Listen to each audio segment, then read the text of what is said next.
Good morning. मैं Rahul Joshi Gurukul PCS की online classes में आप सभी का एक बार फिर से स्वागत करता हूं। आज से हम आपके करंट अफेयर्स की सीरीज को शुरू कर रहे हैं। एक वीडियो हमने इससे आपका पहले भी डाला था जिसमें हमने आपको ब्लू नदी के विवाद को बताया था। ये जो करंट अफेयर्स की आपकी सीरीज है किसी भी स्टेट पीसीएस की परीक्षा के लिहाज से बहुत ज्यादा महत्वपूर्ण है। हम इस पूरी सीरीज में जो है आपकी करंट अफेयर्स तो कवर कराएंगे, साथ में आपका 40 से 50% कोशिश करेंगे कि आपकी स्ट्रेटेजी के भी तैयार हो जाए। चलिए तो चलते हैं आज के पहले टॉपिक की ओर। पहला जो आपका टॉपिक है ये पॉलिटी से रिलेटेड है कि केरल सुप्रीम कोर्ट के समक्ष नागरिकता संशोधन अधिनियम को चुनौती देने वाला भारत का पहला राज्य बन गया है।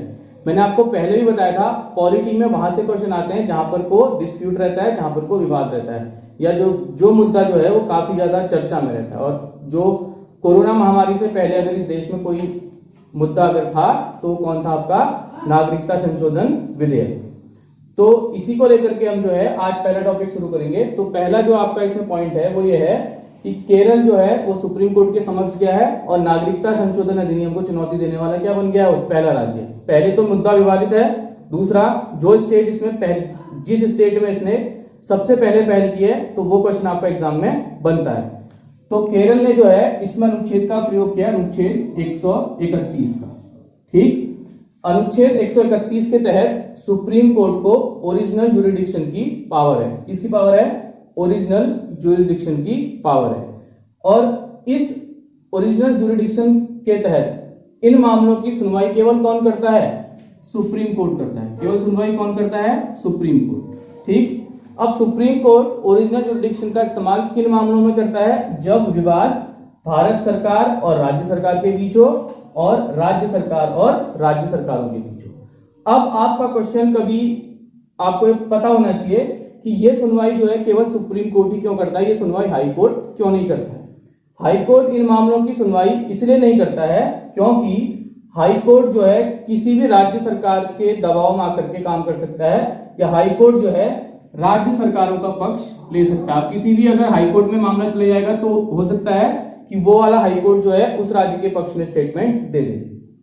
अब केरल सरकार का क्या तर्क है? केरल सरकार का ये तर्क है कि जो भारत सरकार है वो नागरिकों से अनुच्छेद 14, 21 और 25 का क्या कर रही है? उल्लंघन कर रही है। तो पहले समझते हैं अनुच्छेद 14 क्या है, 21 क्या है और 25 क्या है। अनुच्छेद 14 क्या अधिकार देता है हमको? समानता का अधिकार।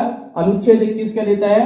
जीने का अधिकार। और अनुच्छेद 25 जो है वो क्या देता है? धार्मिक स्वतंत्रता का धार्मिक स्वतंत्रता का अधिकार। केरल सरकार का इसमें यह तर्क है कि इस नागरिकता संशोधन अधिनियम में जो है वो नेपाल के मधेसियों को भी शामिल करना चाहिए था क्योंकि वो भी वहां उत्पीड़ित है। दूसरा, श्रीलंका के तमिलों को भी इसमें इंक्लूड करना चाहिए था। तो क्वेश्चन आपका ये बनेगा कि कौन सा राज्य जो है नागरिकता संशोधन अधिनियम का विरोध करने वाला पहला राज्य बना और उसने जो है वो विरोध कहां किया? अपना सुप्रीम कोर्ट में किया। तो आंसर आपका आएगा केरल। आंसर क्या आएगा? केरल। अब देखिए डिटेल में करंट अफेयर्स पढ़ने का फायदा ये होता है आपको वन लाइनर तो आपका तैयार हो गया, ठीक, लेकिन उसके अंदर की बात आपसे, क्योंकि पीसीएस वगैरह की परीक्षा में भी अब जो है थोड़े क्वेश्चन डिफिकल्ट होने लग गए हैं, तो आपका अंदर का भी तैयार हो गया। और एक किसी भी परीक्षा में डायरेक्ट क्वेश्चन भी पूछा जा सकता है कि आर्टिकल 131 क्या है? आर्टिकल 131 क्या है? Original jurisdiction. या आर्टिकल 131 के तहत सुनवाई कौन करता है? Supreme court. और ध्यान रखिए केवल कौन करता है? Supreme court. किन मामलों की सुनवाई करता है? भारत सरकार और राज्य सरकार। यहां पर विवाद किस किस के बीच है? भारत सरकार और केरल राज्य के बीच है। केरल सरकार का तर्क है अनुच्छेद 14, 21 और 25 का ये क्या करता है? वॉल्यूशन करता है। अब देखिए आपने थोड़ा अगर डिटेल में पढ़ लिया तो आपको 4 अनुच्छेद याद हो गया है, 131, 14, 21 और 15। तो इस प्रकार से आप जो है अगर करंट अफेयर्स को तैयार करेंगे तो आपका स्टैटिक वाला पोर्शन खुद ब खुद तैयार हो जाएगा।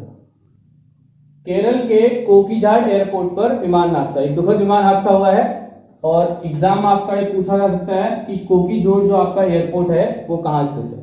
ठीक, फिर केरल का जो सबरीमाला मंदिर है अक्सर चर्चा में रहता है क्योंकि केरल के सबरीमाला मंदिर में जो है सुप्रीम कोर्ट ने एक लैंडमार्क जजमेंट दिया था जिसमें उन्होंने महिलाओं को प्रवेश की अनुमति दे दी थी और उसके बाद पूरे केरल में इसका क्या चल रहा था? विरोध चल रहा था। और जो ये सबरीमाला मंदिर है कहाँ स्थित है? मतलब सबरीमाला मंदिर जो है किसका मंदिर है? भगवान अयप्पा का मंदिर है। ठीक, इससे रिलेटेड एक बहुत बड़े ज्योग्राफी का क्वेश्चन है कि जो सबरीमाला मंदिर है वो किस नदी के तट पर स्थित है। किस नदी के तट पर स्थित है?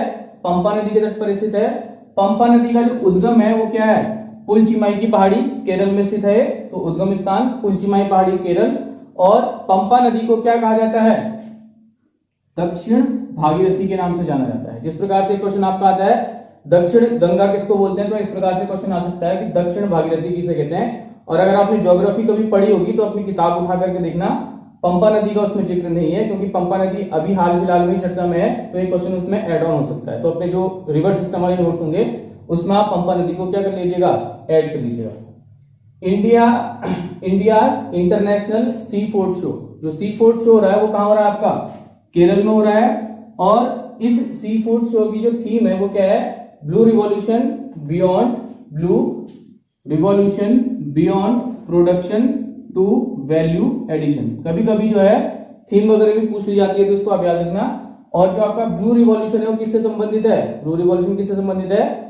मछली पालन से आपका संबंधित है। उसके बाद वायोकोम सत्याग्रह जो आपका है उसका एक मेमोरियल संग्रहालय बनाया गया। वो कहाँ बनाया गया है? केरल में बनाया गया है। और वायोकोम जो सत्याग्रह है वो 1924 और 25 के बीच हुआ था और अस्पृश्यता के विरोध में स्टार्ट किया गया था। बाद में महात्मा गांधी ने भी इसमें पार्टिसिपेट किया। और जो है ये क्वेश्चन भी आपका पूछा जा सकता है।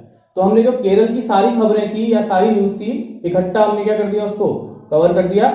और अब आपको करना क्या है? जो केरल है उसको जो आप नोट्स में केरल बना के लिखोगे तो उसमें आधा या एक पन्ना छोड़ देना, जो भी उस केरल से संबंधित न्यूज होगी आप उसमें उसको ऐड कर सकते हैं।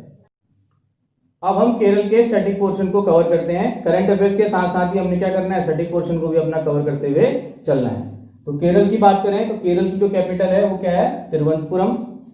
उसके बाद केरल, ये क्वेश्चन एग्जाम में बहुत बार पूछा गया है कि सबसे ज्यादा लिंगानुपात जो है किस राज्य का है भारत में, तो आंसर उसका होगा केरल। लिंगानुपात का मतलब है प्रति 1000 पुरुषों की तुलना में महिलाओं की संख्या। और शीर्ष 3 राज्य भी आप इसको याद रखिएगा, केरल, तमिलनाडु और आंध्र प्रदेश। कभी कभी स्टार्टिंग के 3 भी वो पूछ लेता है। उसके बाद केरल में सेक्स रेशियो भी सर्वाधिक है और केरल में जो है लिटरेसी रेट भी क्या है? भारत में सर्वाधिक है। उसके बाद केरल की मुख्य भाषा की बात करें तो मुख्य भाषा क्या है केरल की? मलयालम। ठीक, उसके बाद सभी गांवों के केरल की क्या कर दिया गया है? विद्युतीकरण कर दिया गया। मतलब केरल के सभी गांवों में बिजली पहुंच चुकी है। पूर्ण रूप से बैंकिंग वाला केरल भारत का जो है पहला राज्य है। बहुत बार क्वेश्चन आया है कि पूर्ण रूप से बैंकिंग वाला जो है कौन सा राज्य भारत का पहला है, तो आंसर आप लगाओगे केरल। उसके बाद देश का पहला डिजिटल राज्य, ध्यान रखिएगा डिजिटल इंडिया से रिलेटेड कोई भी अगर क्वेश्चन एग्जाम में आता है या कहीं भी आपको क्वेश्चन मिलता है तो आपके लिए इंपॉर्टेंट है, क्योंकि डिजिटल इंडिया जो है भारत सरकार का एक बहुत बड़ा प्रोग्राम है। तो कहीं भी आप डिजिटल इंडिया के बारे में अगर आप कहीं भी पढ़ते हैं तो उसको अपनी कॉपी में नोट कर लीजिएगा। तो देश का पहला डिजिटल राज्य भी क्या है? केरल है। उसके बाद आप बात करें प्रमुख झीलों की अगर, तो 2 बहुत प्रमुख झील यहाँ पर को पाई जाती हैं। एक तो वेम्बनाड झील और दूसरा पुनमुदा झील। एक तो वेम्बनाड झील, दूसरा पुनमुदा झील। पुनमुदा झील इसलिए इंपॉर्टेंट है क्योंकि पुनमुदा जो झील है इसमें एक नाव दौड़ का आयोजन किया जाता है। क्या किसका आयोजन किया जाता है? नाव दौड़ का आयोजन किया जाता है और उस नाव दौड़ का नाम है नेहरू ट्रॉफी। यानी इसमें किसका आयोजन किया जाता है? नेहरू ट्रॉफी। और नेहरू ट्रॉफी किसके लिए फेमस है? इसमें जो केरल झील जो आपकी पुनमुदा झील में होती है नाव दौड़ के लिए। तो एक प्रश्न एक बार आ चुका है कि नेहरू ट्रॉफी का आयोजन कौन सी झील में होता है या कौन से राज्य में इसका आयोजन किया जाता है। उसके बाद प्रमुख त्योहारों की बात करें तो प्रमुख 2 त्योहार बहुत फेमस है यहाँ के। ओणम, बचपन से पढ़ते आ रहे होंगे ओणम, और दूसरा जो है मकर विलक्कू। मकर विलक्कू इसलिए इंपॉर्टेंट है क्योंकि मकर विलक्कू जो फेस्टिवल है वो सबरीमाला मंदिर में मनाया जाता है। और सबरीमाला मंदिर जो है लास्ट 1.5 साल से चर्चा में है। तो इस प्रश्न के आने की संभावना आपकी बहुत ज्यादा रहती है। या तो डायरेक्ट क्वेश्चन पूछेगा या वो पूछेगा सबरीमाला मंदिर में जो है कौन सा फेस्टिवल का आयोजन किया जाता है। उसके बाद केरल में एक एयरपोर्ट है, उस एयरपोर्ट का नाम है कोच्चि एयरपोर्ट। और कोच्चि एयरपोर्ट जो है वो सोलर एनर्जी से संचालित होने वाला देश का पहला एयरपोर्ट है। इससे संचालित होने वाला, सोलर एनर्जी से संचालित होने वाला देश का पहला एयरपोर्ट है। इस चीज को भी आप ध्यान रखिएगा। उसके बाद नेशनल पार्क की हम बात करें तो 3 नेशनल पार्क इसमें फेमस आपके हैं। एक तो है एराविकुलम, दूसरा आपका है पेरियार और तीसरा आपका है शांत घाटी, तो इसको भी आप याद रखिएगा। शांत घाटी से एक क्वेश्चन आपका और पूछा जाता है कि भारत में सर्वाधिक बायोडायवर्सिटी यानी भारत में सर्वाधिक जैव विविधता जो है वो किस राज्य में पाई जाती है? केरल राज्य में पाई जाती है। और अगर वो प्लेस पूछेगा तो आंसर आप लगाओगे शांत घाटी। शांत घाटी किसके लिए फेमस है? बायोडायवर्सिटी के लिए फेमस है। उसके बाद अगर हम बात करें तो बायोडायवर्सिटी, ये जो आपकी शांत घाटी है इसकी खोज किसने की थी? रॉबर्ट वाइट ने। तो ये भी इंपॉर्टेंट है आपका कि शांत घाटी की खोज किसने की थी? रॉबर्ट वाइट ने की थी। उसके बाद एक प्रश्न और इसमें पूछा जाता है कि शांत घाटी से कौन सी नदी बहती है? पेरियार नदी बहती है। अब हम कर्नाटक की ओर चलते हैं। तो पहला पॉइंट इसमें है कर्नाटक राज्य ने जो है जन सेवक योजना लॉन्च की है। तो पहला क्वेश्चन आपका सीधे डायरेक्ट पूछेगा किस राज्य ने जन सेवक योजना लॉन्च की है? तो आप आंसर लगाएंगे कर्नाटक। ठीक, योजना में है क्या कि विभिन्न सरकारी सेवाओं की क्या की जाएगी? होम डिलीवरी, यानी विभिन्न सरकारी सेवाएं जो है व्यक्ति के घर तक पहुंचाई जाएंगी और इसलिए इसका नाम रखा गया जन सेवक योजना। इसके तहत होगा क्या? राशन कार्ड, वरिष्ठ नागरिक पहचान पत्र और स्वास्थ्य कार्ड जो है व्यक्तियों के घर तक पहुंचाए जाएंगे। तो इसको आप ध्यान रखिएगा कि जो जन सेवक योजना है वो कौन से राज्य ने लॉन्च की है? कर्नाटक ने लॉन्च की है। ठीक, उसके बाद कर्नाटक के बेंगलोर में ही Bhuvan Panchayat V3.0 web portal launch हुआ है। क्या लॉन्च हुआ है? Bhuvan Panchayat V3 web portal launch हुआ है। कहां लॉन्च हुआ है? ये भी कर्नाटक के बेंगलुरु में लॉन्च हुआ है। इसको लॉन्च करने वाली संस्था कौन सी है? इसरो। इसको लॉन्च करने वाली संस्था कौन सी है? इसरो। इसलिए जो है ये एग्जाम के लिहाज से आपकी इंपॉर्टेंट हो जाती है। इसरो से रिलेटेड कोई भी करंट अफेयर्स आपकी है तो एग्जाम में आने की संभावना उसकी ज्यादा रहती है। ठीक है, तो इसरो ने जो है सरकारी योजनाओं के बेहतर क्रियान्वयन के लिए, यानी गवर्नमेंट जितनी भी स्कीम्स हैं उनके अच्छे कोऑर्डिनेशन के लिए जो है लॉन्च की है Bhuvan Panchayat V3 web portal योजना। डायरेक्ट क्वेश्चन आ सकता है कि भुवन पंचायत वेब 3 पोर्टल योजना जो है किस राज्य में लागू की गई है या किस राज्य ने लॉन्च की है, या उसको जो है लॉन्च करने वाली एजेंसी का नाम क्या है? इसरो। ठीक, उसके बाद अगली जो आपकी खबर है वो भी कर्नाटक से है, जिसमें सिद्धि जनजाति को, किसको? सिद्धि जनजाति को अनुसूचित जनजाति का दर्जा दिया गया है। किस जनजाति को? सिद्धि जनजाति को अनुसूचित जनजाति का दर्जा दिया गया है। ध्यान रखिएगा, ट्रेडिशनल आपके जो क्वेश्चंस आपके होते हैं जनजाति से क्वेश्चन आते हैं, जैसे थारू हो गया, बोक्सा हो गया, या कोई भी प्रकार की अन्य जनजाति होगी, उसका निवास स्थान पूछा जाता है। तो इसमें भी डायरेक्ट प्रकार से प्रश्न पूछा जा सकता है कि सिद्धि जनजाति का संबंध किस राज्य से? तो आप आंसर लगाओगे कर्नाटक। और इसको संसद ने जो है अनुसूचित जनजाति का दर्जा दिया है। थोड़ा इसके पॉलिटिकल बैकग्राउंड को डिस्कस करते हैं, पॉलिटिक्स को, थोड़ा इसमें पॉलिटिकल साइंस को डिस्कस करते हैं कि जो आपका नेशनल शेड्यूल कास्ट कमीशन है, नेशनल शेड्यूल कास्ट जो कमीशन है इसकी जो स्थापना हुई है, यानी नेशनल शेड्यूल कास्ट कमीशन जो है इसकी स्थापना हुई है 89 कॉन्स्टिट्यूशनल अमेंडमेंट एक्ट 2003 के द्वारा। नेशनल शेड्यूल ट्राइब्स कमीशन की जो स्थापना हुई है वो हुई है 89 कॉन्स्टिट्यूशन अमेंडमेंट 2003 के द्वारा। और इसके द्वारा जो है संविधान में एक अनुच्छेद जोड़ा गया था, जिस अनुच्छेद का नाम था अनुच्छेद 338A। तो आप इस बात को आप ध्यान रखिए। इसके बाद 107वीं भारतीय विज्ञान कांग्रेस, 107वीं जो भारतीय विज्ञान कांग्रेस है इसका आयोजन कहां किया गया? कर्नाटक के बेंगलुरु में किया गया। ठीक, और आयोजन जो स्थल था इसका था वो कृषि विज्ञान विश्वविद्यालय, कृषि विज्ञान विश्वविद्यालय। आयोजन स्थल याद रखिएगा कर्नाटक का बेंगलुरु, और स्थल जो है आपका कृषि विज्ञान विश्वविद्यालय। उद्घाटन की अगर हम बात करें, उद्घाटन इसने किया था इसका किया था प्रधानमंत्री नरेंद्र मोदी ने। देखिए, जो भी बड़ी आपकी कॉन्फ्रेंसेस होती हैं उसका उद्घाटन किसने किया ये आपको याद होना चाहिए। वहां पर को अभी तो आपको सरल लग रहा है कि उद्घाटन प्रधानमंत्री ने किया था, लेकिन अगर आप अच्छे से रिवीजन करके नहीं जाएंगे तो एक ऑप्शन राष्ट्रपति देगा, एक ऑप्शन प्रधानमंत्री देगा, एक ऑप्शन लोकसभा स्पीकर देगा, या एक ऑप्शन जो है वाइस प्रेसिडेंट देगा। तो वहां पर को सवाल फिर हमारा गलत हो जाता है। ध्यान रखिए, उद्घाटन किसने किया? प्रधानमंत्री नरेंद्र मोदी ने। थीम भी पूछी जा रही है आजकल एग्जाम में, साइंस एंड